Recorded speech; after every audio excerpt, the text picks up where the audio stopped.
the Lakers' perimeter defense is going to be a concern in this. The Lakers in general, we know, D'Angelo Russell, not a good defender. Great facilitator. When he's on, he really helped them offensively. And they know all about him. He's a liability. They do. The Lakers not being able to defend a three is going to be a major problem here. What this series is really going to come down to, too, is the two legends and who's going to carry their team more. We saw what Steph did in Game 7. He put up a 50-burger. Now we're talking about, is he the greatest point guard of all time? It's a conversation for another day. I'd like to talk about that at some point, but right now we're looking at this series. That being said, LeBron James has kind of evolved who he is, right? It's not just about the scoring. He's going out there and getting boards, and he's going out there and facilitating, and he's trying, especially early on in games, to get everybody else involved. It's like, let me see what you can do. I'll step back, and then I'll see if I have to take over in the fourth quarter. In the end, LeBron is going to have to take over at some point in a critical game, and Steph Curry's going to have to do the same thing. So really the question becomes, who steps up in a bigger way and helps carry that team? I like the Warriors in this because I like the championship pedigree. It matters in the NBA, having that reputation, having that resume, knowing what it's like to play in these games. That's the difference for the Warriors in the series they just had against the Kings. They went in, they won 2 road games, and they're horrible on the road because they know what it's like and they're comfortable in those situations. This Lakers team, LeBron has been there.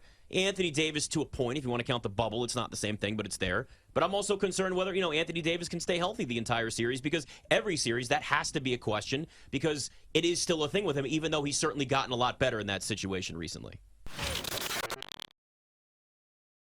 The Kings are kind of in a position where the Bengals were the first year when they went to the Super Bowl, when they had Joe Burrow, where it was like, this is an organization that has failed and had horrible front office decisions made year after year after year. And then the Bengals took that next step. They got their quarterback. That's the big thing. But that offseason, that first offseason, was, okay, you need to address your weaknesses, and you got to continue to move forward.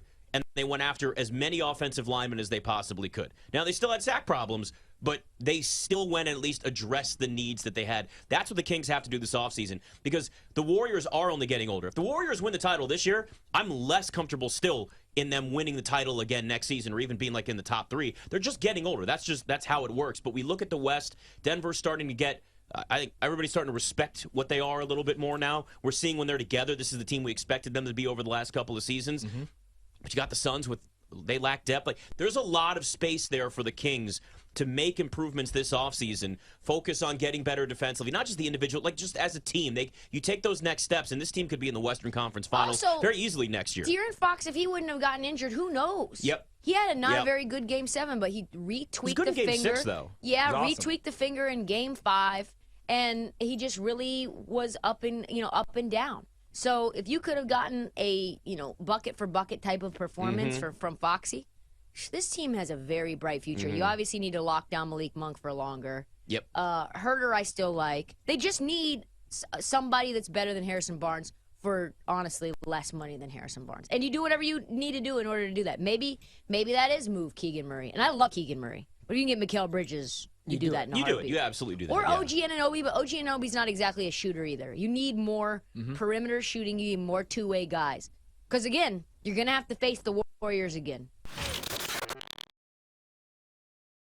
That's what I like about the Eagles defensively, and especially with their pass rushers. Every year they win the Super Bowl or they go to the Super Bowl, this is what they do. We talked about that on draft night. Like Chris Long, when he was there, really only played on third downs.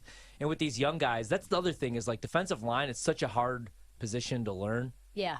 It takes these guys some time. Some of the top pass rushers in the league, it takes some time. So I think that the guys that were young last year, I think they'll make a year 2 leap, and then I think these rookies, you'll find perfect roles and spots for them. So I love what they've done. Another team that killed it, I'd give an A to, the Bears, because you get Darnell Wright at number 10, right? You stack all those picks by trading back. So now finally Justin Fields has any sort of offensive line. You could evaluate him a little bit better. You get a running back at pick 115, the other running back, Johnson out of Texas, who I do like as a backup running back. You get Tyler Scott, so you have another wide receiver there now.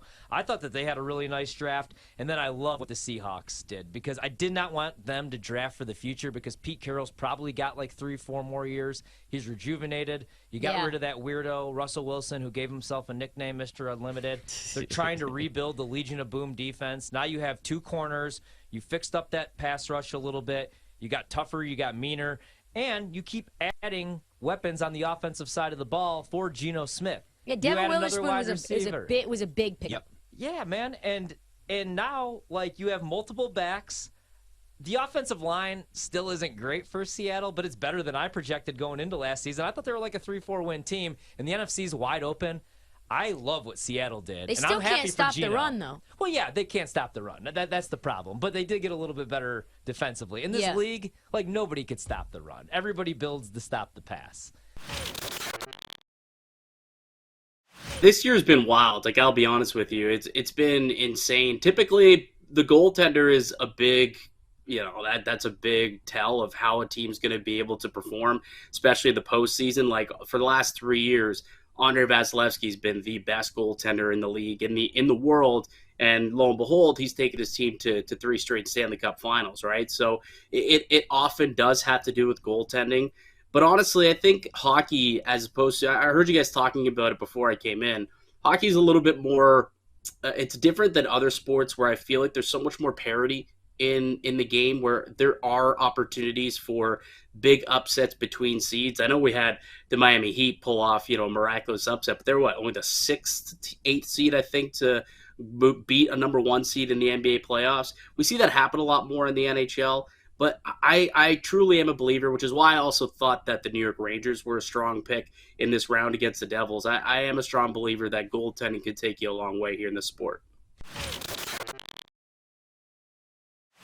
I think if he's not going to be 100%, right? But I think if he's anywhere close, he'll get on the floor. And I say that because, Nick coaches, even coming into this series before we knew about his status in Game 1, they had talked about how he was pivotal in this Heat series for what you mentioned, but also just the idea that you have to occupy him, both ends of the floor. And he really just, he wears on you if you're defending him over the course of 48 minutes in a way that the other Knicks do not. So the Knicks missed him, I thought, and I think that he will, if I had to guess, he comes back tomorrow, less than 100%, gives the Knicks what he has, and makes a difference just by being out there. You know what? I'll be honest with you guys. I had the Cavs last round. I thought Cleveland was just better than the Knicks from a top-down perspective, but more so at the top. It turns out the Knicks' depth won the day, among other reasons why the Knicks got out of that series. So I came into this series thinking, all right, Miami down several players, leaning on guys that haven't played that much in a couple instances in this series. And so the Knicks are deep. The Knicks are defending well. They're going to win this series. And I still think they should win. They shouldn't lose 4 games in a 7-game series to the Heat. This Heat team is obviously they fight, but the Knicks have the depth to get the job done. A lot of it's going to come down to Randall's ankle and Butler's ankle. That's a wild card. But if they're healthy and if they could play, I think the Knicks should win this series. I think it would be a disappointment if they did not. I'm going to need a Jaylen Brown rebound. It's going to be my only shot. All right. Jalen, roll to the rim, brother. Jaylen, I need to board here. Oh, my God, James Harden! James Harden hit another 3. He's got 45 points. 117, 115, Philly with 8 seconds to go.